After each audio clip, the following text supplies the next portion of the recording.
I'm looking at the game between Jon van Foreest from the Netherlands, and he was playing against Domaraju Gukesh from India. You have to remember that Van Foreest, 24 years old now, well, a few years ago in 2021, he actually won the Tata Steel Masters, so he is quite a talent, but he's having rough times so far in this tournament, and Gukesh is also having a very up and down tournament with wins and losses. So what's going to happen here? Well, no Gioco Piano, no Spanish. It's a Scotch, and Van Foreest specialises in these very old openings and often has, some new little wrinkle. And indeed, he's a real specialist in this particular opening. He has dozens of games you'll find in the database he's played with this. And it's interesting, he obviously thought, okay, this is the right moment for the Scotch as well, because if you look at Gukesh, then he has very little experience against this opening. So it's a little bit of a rarity at top level. So knight f6, bishop c5, the main moves, but queen f6. That's an interesting one. Previously, Van Foreest has played knight b5 against that, but quite quickly he went knight b3. Now, if white has a chance to play knight c3 to d5, then you have to ask yourself, what on earth is that queen doing on f6? So it just nudges to the side, attacking the pawn, which was defended. And now an unusual move, played quite quickly by Gukesh. Bishop d6. I mean, it looks funny to block that pawn, but there are some tactics down here. Knight c3 played. Now, you can't do this immediately. This is no good. This is the trick. Because after this, yes, black wins some material, but knight d5 with the idea bishop f4, that's a real 19th century position. Tremendous compensation for white. So instead, knight e7. But that's very typical of the kind of tactics that just flow through this game. It's a really wild struggle. Now, in this case, if you play bishop e3, in fact, Carlsen had this once as black. And this time, bishop h2 is actually correct. Because after this, that's a very different situation with the knight covering d5 and the queen protects, well, and black and castle. Actually, black is all right there. So after knight e7, Van Foreest played f4. So blocking out the bishop, it looks logical and, well, potentially menacing bishop or queen. So the bishop moved. And f5. So this is a really strange position where white has gone f3, f4, and now f5. Very odd. Hitting the queen, which attacks this. Bishop d3. Some development, finally. And a pawn sacrifice. Now, judging by the speed which Van Foreest played this, it looks like this was preparation. So what has he got for this pawn? Well, pretty good comp actually, because that pawn rather shuts out black's minor pieces. But it's that bishop which is the key to the position. If it manages to get to c3 or possibly g5 to push that queen, it looks like a monster piece because there's no dark squared bishop to oppose it. d6. And king h1, okay, careful move, just stepping out away from the open diagonal. Bishop d7 and a4. So this is all very interesting stuff. Just gaining some space, you never know. Maybe, if black castles on the queen side, it might be nice just to push that pawn. Knight e5. Well, it's this square which is absolutely key to black's defence. If black can hold that knight there in the middle of the board, which would shut out this bishop, then things aren't too bad. Queen e1 played.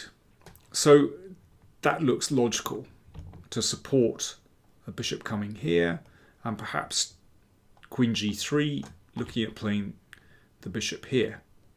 And who knows, maybe bringing the queen to one of these dark squares as well. Knight c6 played, okay, supporting this one and trying to prevent this knight from moving to the game. Rook b1. Okay, Foreest is being very cool about this. You know, he's not sort of rushing things. He doesn't need to. He recognises that he has excellent positional compensation with this pawn, shutting out the bishop. And this bishop waiting in the wings. Rook on the semi-open file. But that's a good move, a5. Which prevents this knight getting into the game with knight a5. So this one has to reroute somehow. So knight c1. But there's no panic. You know, this knight could spin its way to the king side. And that could be really, really dangerous. You know, the king hasn't committed yet. You know, should it go queen side? If he goes queen side, then obviously there's a semi-open file here. King side, well, that's also a little bit fraught with white pieces heading in that direction. So it's a tricky one. But knight b4, that's a good move. So sacking the pawn back. And if this is taken, well, okay, this is attacked, so rook a7. So black has given the pawn back, but that's a bargain. Because without that dark square bishop, then it's really hard for white to generate play, and black is just going to castle, shift, rook number 2 here. This is a weak pawn. The knight is beautiful in the middle of the board. Very clear advantage to black. So, no, one shouldn't take this. Queen g3, good move. Threatening bishop g5, winning the queen. So h6, knight e2. That knight is starting to spin into the position. The computer thinks that bishop a4 is the correct move here. I tell you what, you need guts to play a move like that when, you know, these pieces look so loose. And there's also, you know, knight f4 coming. That's a real computer move. Gukesh played a human move, which was g5. Preventing the knight coming to f4. So, therefore, Foreest exchanged. But at least Gukesh figures, right, I'm going to get some counterplay somehow on the g file. Now, this is a very strange moment. I can only imagine that Foreest miscalculated something. I think if he plays queen e3 with the idea knight f4, then he has very nice compensation for the pawn. I think the key thing is, where exactly is the king going? Obviously on the king side there are only 2 pawns there. Looks perilous. On the queen side, well, be careful. That queen might snap down there, and you know this can be taken as well. So there are open files there. So that's the tricky thing. Black's king is not safe. So I don't know why, but he declined to play queen e3 and played instead queen f2. So he's avoided the queen exchange, but Gukesh now exchanged here, took another pawn, queen d4. Who knows? Maybe Foreest thought this was simply good for white, attacking these 2, but maybe he'd thought that knight e5 had to be played. I don't know. But anyway, rook g8 is a really strong move. Yeah, if knight e5, knight f4 is tremendous for white, with this knight entering the game. But rook g8 is a much stronger move. That's problematic. If the rook goes to g1, then knight c5, defends the pawn, attacks this one. That's great for black. So knight g3 was played, but the knight is on the wrong circuit. So this is blocked, but that's not well placed. Knight c5, good move. I mean, who knows? Maybe Foreest got to this position and thought, well, the position's opening. But watch how Gukesh plays. Knight e6. Queen b2. Bishop c6. Now that is the key piece. It's anchored by the pawn on b7, and they protect each other, and looks at that sensitive spot on g2. Pawn takes pawn. Now, if pawn takes pawn, then rook c1, threatening to eliminate that in some cases, that's still very interesting for white. You know, even just taking straight away here and queen b6 coming, wow, really dangerous. But after pawn takes pawn, Gukesh just played castle to queen side. If he can play rook takes pawn, I mean, black is just winning this position. So pawn takes c7. Now, here's the trick. Don't take it, because that pawn is like a shield that actually covers the king. And instead, rook d4 played. The computer even thinks that rook d3 is a better move, but rook d4 is still very strong and certainly gives black a really potent initiative. Rook c1, yeah, be careful. This could be happening, but no, rook h4. There's no time for rook takes bishop, because this just leads to checkmate, basically. Sooner or later, that's mate. So rook c3 played to defend the knight. Knight c5, that knight looking at all these really dangerous jumps. Rook e3. Rook takes a4. By this stage, time was running low. There's better than that. Queen g4 with the idea queen h3 is actually very strong. But rook a4, still not a bad move, and white is under pressure. Rook f6. Be careful. Easy to go wrong for black. If queen g4, rook takes, and there's going to be a huge check down there.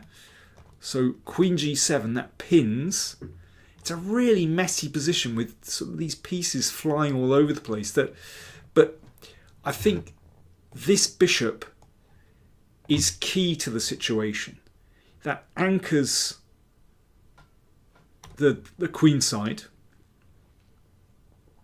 but also it looks down to g2. And I think that's the real difference between the positions. Bishop c3, okay, tricks happening on this diagonal. So queen g5, hitting that one. It's an unpleasant position. Foreest was short of time. Knight e6.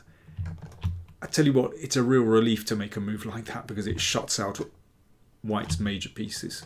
Again, a minor piece anchored in the middle of the board, and that makes such a difference. Just compare with this bishop here, that's a bit loose.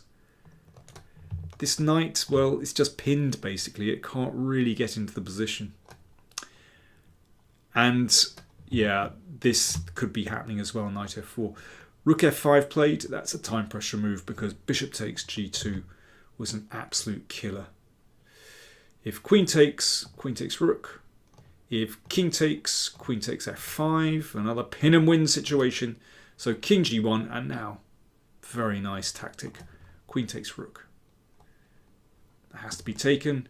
Bishop f3, discovered check. King here, bishop takes. Now it's not quite the end of the show, because white has this knight fork at the end of the board. But, well, basically we've transposed into an endgame which is completely lost for white. Black has two extra pawns. It's even material, but yeah, two extra pawns. And now, nice technique from Gukesh. Yes, you could remove one of these pieces and push the pawns, but it's nice to take the initiative. And actually, this starts off a very unpleasant attack. These pieces combine absolutely beautifully. White's king is in trouble here. Well, it came up the board, but bishop g6, that was actually the final move of the game. Here, Foreest resigned. He'd had enough. There's going to be some nasty discovered check, you know, if For example, if the knight comes here, that's not great. And if the king goes back, well, just king c6. Looking to centralise with king d5, but just making way for the b pawn to advance. And really, white has nothing left in this position. So that's why here Foreest resigned. So that's an important win for Gukesh. Looking at the standings, that brings him up to